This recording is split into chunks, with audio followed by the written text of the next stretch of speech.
What up, y'all? This is Coach Vassar. Thank you for joining me for the OTF Audio Daily Beats. If you're new to these, thank you for tuning in as I ramble about these workouts. If you find value in them, information in the description on how to support me, completely optional, but if you want to, appreciate that.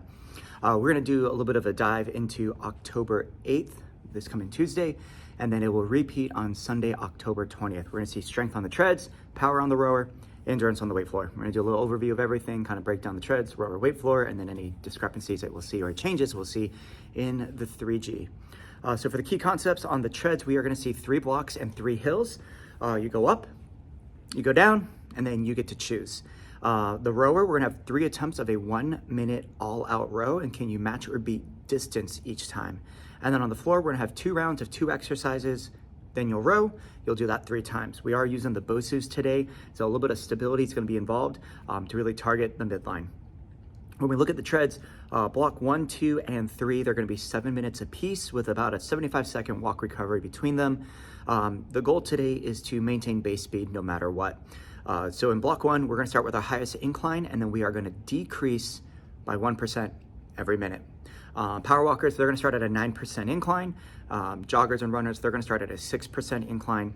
And then for the bikes and striders, they wanna start at about a push gear anywhere from about 3 to 6 over their base. Joggers, runners, and power walkers, they'll drop by 1% every minute. On the bike, the recommendation is to drop 1 gear every 2 minutes. So by the end, after 5 minutes of incline work, they'll see 6, 5, 4, 3, 2%. They'll have a flat road base for 1 minute, and then they'll hit the 1 minute all out. After that, they'll walk it out. And then in block 2, it's gonna be the opposite. They're gonna start at their base, and then they'll incrementally increase their incline every minute by 1%. So power walkers, they'll start anywhere for their base incline, 1 to 3% or greater, and then they'll go to 5, 6, 7, 8, 9% or greater. Joggers and runners will start at base, and then they'll hit 2, 3, 4, 5, 6, and then when they get to the top of the hill, they're hitting a 1 minute all out on flat road. For block 2, for the bikes and striders, they recommend start at their base gear, and then every minute add a gear. So they'll end up about 5 gears over base, and then they'll go up to 6 gears plus for that 1 minute all out. Block 3, it's member choice. So they could either repeat block 1, decrease incline, or repeat block 2, increase incline. The finisher, of course, is gonna be that 1 minute all out timed together. When coaching this block, rather than constantly repeating, if you're going up, go up. If you're going down, go down. Just say treads, change your incline in 3, 2, 1. That's it. One thing I like to do to engage members here is do like a call out. Who's gonna repeat block 1? Raise your hand. Awesome. Who's gonna repeat block 2? Raise your hand. Who has to raise their hand because they forgot to raise their hand and they're now gonna do block 1? Cool. Get them engaged, that way they are aware of what's going on, so they are paying attention, and hold them accountable. When we look at the weight floor and the rower, it is one long 23.5-minute block. As mentioned in the key concepts, they're gonna see 2 movements back to back. They'll rest, do those 2 movements again. That's their 2 rounds. Head over to the rower, knock out a 1 minute all out row. The metric to follow along is distance. So knowing that split time might be a good way to kind of indicate that, or wattage, kind of depend on how you feel. But the key thing is match or beat their distance. So if they could at least keep their average watts consistent attempt to attempt, distance will be very similar. Split time, try to find that aggressive split time within the first 15 seconds and try to maintain it for that minute, and then repeat 2 more times. There's only those 3 rows, and then that is it, because they are gonna do that row as a finisher. So on the floor, we're gonna see split snatch, single arm high row, and a dumbbell tall kneel and bicep curl from the BOSU. That's your first back-to-back. And then we're gonna see split squats off the BOSU and a sumo deadlift back-to-back. And then the half kneel and shoulder press to stand, as well as the BOSU high plank alternating leg lift. Those are gonna be the 6 movements that we'll see for their back-to-backs for 2 rounds. When they finish their final back-to-back of the shoulder press and the plank leg lift, they will repeat all the exercises as 1 block. So they'll only do 2 rows during that section. You'll have them head to the rower at about like the 22-minute mark. And that way they have about 30 seconds to get strapped in and do that final 1 minute all out. Good way to look at that as far as timing goes is when the treadmills are either at their flat road or they're at their 6% incline. That's your heads up of like, hey, you got 1 minute before they're hitting that all out. So you have 1 minute for the weight floor to get to the floor. And that's gonna be the 2G.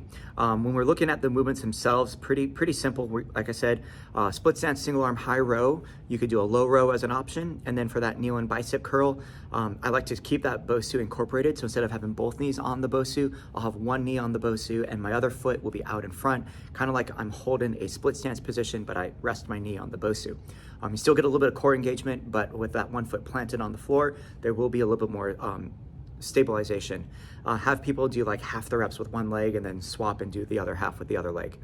For the BOSU goblet split squat, you're gonna have your back foot elevated and then dumbbell is gonna be up here. Rather than drop the BOSU, since that's the focus, have them go body weight or even have the two lighter weights at their side for more stability. Sumo deadlift, you could do bridges as an option there. And then for the half kneel shoulder press to stand, they're gonna press up, stand up, drop the weight, and then come back down. They could take the stand out and just do a half kneel and shoulder press.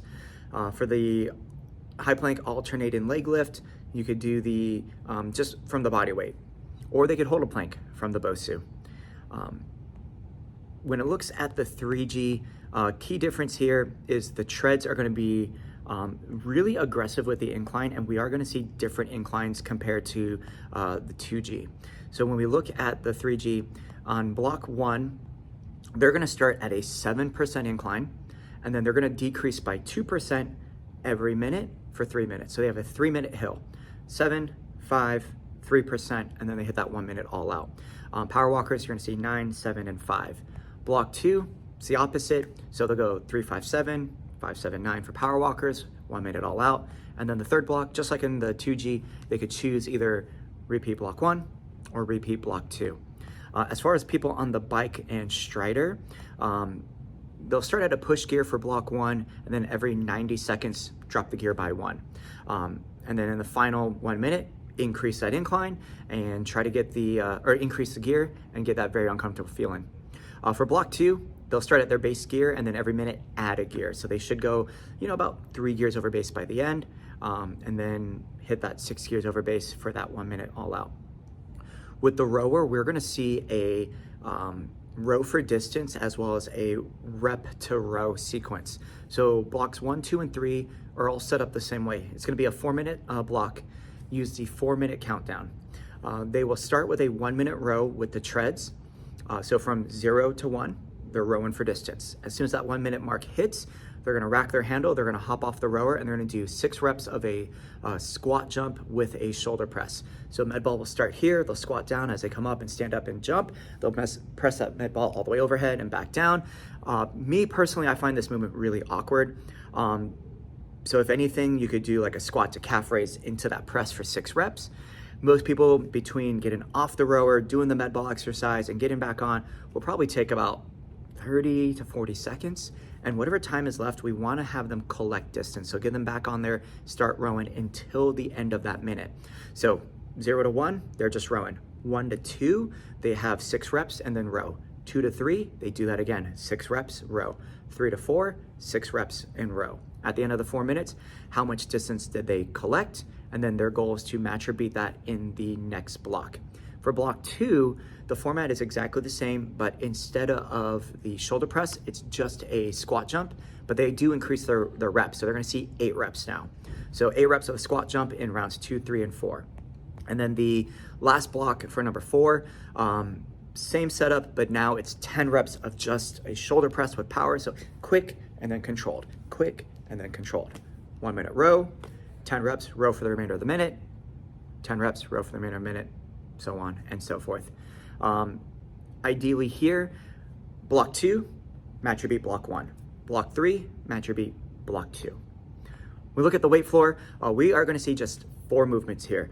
2 different back-to-backs. We have the split stance single arm high row for 12 on each side, followed by that tall kneel and bicep curl off the BOSU for 12 reps, do both, rest, do them again.